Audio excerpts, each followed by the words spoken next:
I'm just gonna get straight to the point. The US military is running out of money. And this is not me like hyping up a YouTube video or over exaggerating budget issues for the US military. No, this is coming directly from the undersecretaries of the Navy, Air Force, and Army. And look, these undersecretaries are letting Congress know that if a defense budget bill is not passed very soon, there are going to be some major changes done to the US military, such as being forced to scale back operations and to stop modernizing the US military as of, like, now. So stick with me in this video, because even though the US military has the largest military budget in the world compared to any military ever, there are still some major issues that need to be hashed out, and they need to be hashed out very soon, otherwise we're going to have some major issues. And let's go ahead and talk about what the biggest issue is, coming directly from the Undersecretary of the Navy. Here is a direct quote. "You see sailors and Marines across the globe today performing important missions.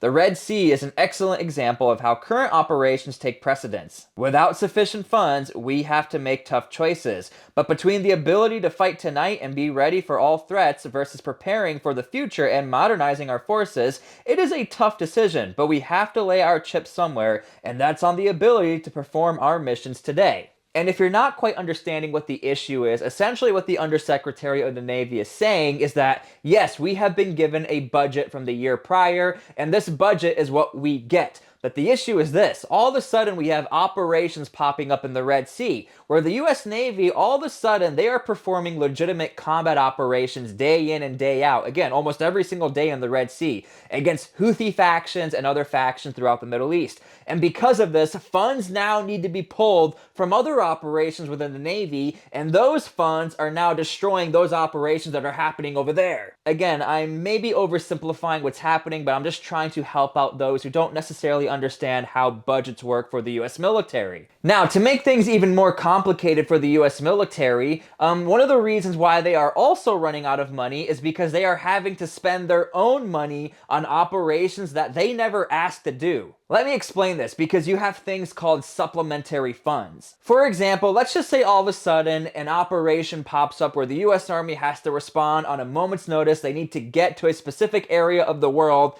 Typically, Congress might all of a sudden give supplementary funds to fill the gaps so the US Army doesn't have to pull funds from their own pockets. It would be like if you drive for Amazon, but you have to pay for the gas in the Amazon truck, and Amazon is not paying the gas for you. And again, if you think I'm over-exaggerating this, I'm even shocked at how much money the US Army is spending out of their own pockets. The US Army is spending $500 million out of its base budget for operation costs in the European theater, another $100 million in the US Central Command area of operations, and another $500 million for operations along the US southwest border. At one point in time, there was a thought that all of this could be funded through a supplemental, and it is now currently today in fiscal year 24 being funded 100% out of the Army's base budget. Again, you have to remember, these branches are given a budget from the year prior. Nobody could ever predict that conflicts could randomly appear, or all of a sudden, all of the operations you are involved with,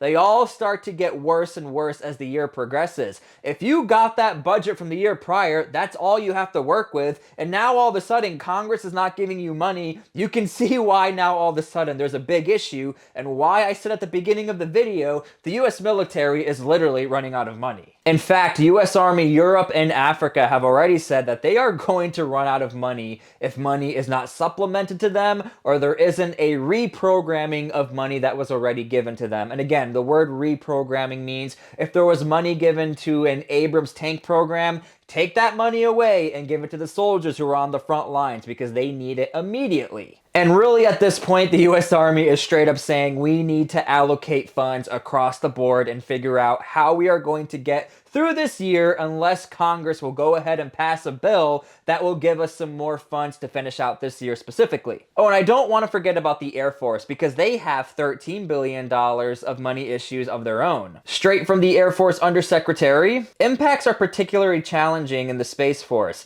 who has seen their budgets rising over the last couple of years. And as we know, the Space Force is a new program, but the Space Force in particular is extremely important because it goes to show a direct correlation and the willingness for the US military to adapt and evolve into the new form of warfare, which could potentially be space warfare. And if you don't believe me, not too long ago, President Biden himself and other members of the Security Council said that there is a massive underlying threat that Russia either now has the capability or extremely soon will have the capability to launch nukes into space and neutralize satellites in a very devastating way.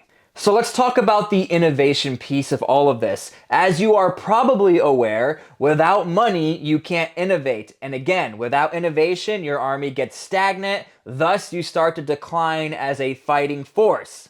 And the US Army specifically is starting to see issues within their own capabilities, specifically in the Pacific. This is because the Undersecretary of the Army is stating that since we don't have the correct funding in the correct places and we need more money, we are not able to put our mid-range missile capabilities in the Pacific or in the hands of US Army soldiers. Having mid-range missiles and superior air defense has been shown to the US military that you need to do this, or you need to be good at this, or you need to innovate this tactic to be a good military. And if you're wondering where this data set is coming from and why all of a sudden the US military cares so much about artillery shells, about air defense capabilities, go ahead and look into what's happening with the war in Ukraine. Ukraine and Russia have both shown that artillery is still extremely important, fielding them in battle. And they've also shown that you need to have superior air capabilities in the form of short-range missiles or air defense capabilities to maintain your battle status in an area of operation. And so here's what the issue is. Between all of the branches, and again, I'm talking about the US Army specifically, these branches have to allocate and figure out where they're going to develop or where they're going to put their funds into as far as investments with outside entities. So let me explain. For example, the US Army is working with Lockheed Martin for projectile munitions and other sort of technologies that could enhance the capabilities of the US Army. But if the US Army doesn't have the funds to help out Lockheed, Lockheed is not going to invest in the Army, thus you have a stagnant relationship, and again, thus you have the inability to innovate as a fighting force. And again, I know I'm oversimplifying things, but let me get into a specific detail where the Undersecretary of the Army is actually talking about where we are having some issues. I will just say we have always said our goal was to get on 155 artillery, 100,000 per month rounds by the end of the calendar year, and he's talking about production of artillery rounds. We cannot get there unless we get both the appropriation and we get the supplemental. It is very challenging because we're asking industry to lean as far forward as they possibly can and to make investments both in additional personnel, unique tooling, and machining that's required to ramp up production capacity. And to make things even more messed up, check out this data point. The Army was planning to buy 225 Coyote counter-unmanned aerial system interceptors, a spending need that hits home, because this was due to the recent deaths of 3 soldiers in Jordan who were taken out by a drone strike from Iran-backed militants. But because there isn't any supplemental money coming in and there isn't any allocating of funds, the US Army cannot buy this equipment.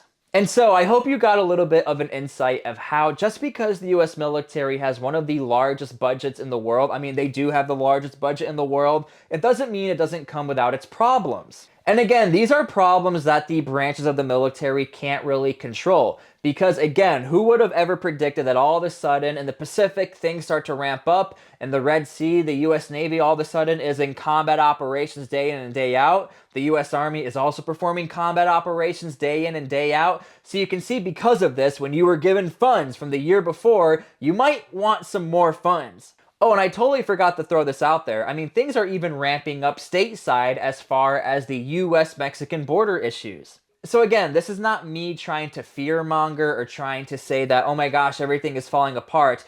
but I did want to give you an insight on things that are not being reported on the mainstream media or things that are being reported in a way that would be easy for you to follow. But I'll be honest with you, in my humble opinion, I think Congress is going to be put in a position where, look, they have to provide supplementary funds. If not, there's going to be an issue. You cannot have a U.S. military that is not innovating. The U.S. military, even not in times of war, have ever stayed stagnant. They've always tried to innovate. They've always tried to work with foreign militaries if that was the case. But right now, the U.S. military is like kind of in a time of peace, kind of in a time of mission planning. They're in a time of people won't join the military, but they're also in a time of the mission is getting increasingly worse and harder, and the US military needs money to perform all of these needs. Without the US military, the Constitution of the United States cannot be defended, and the United States would definitely lose its place as the powerhouse country of the world. And right now, as we know, a lot of people don't like the United States, and without the US military, we can keep the enemies of the United States away from us, and we are able to sleep comfortably at night. But the only way for this to happen, without this sounding like a patriotic speech, the US military needs more money. If this doesn't happen, we're going to have some issues.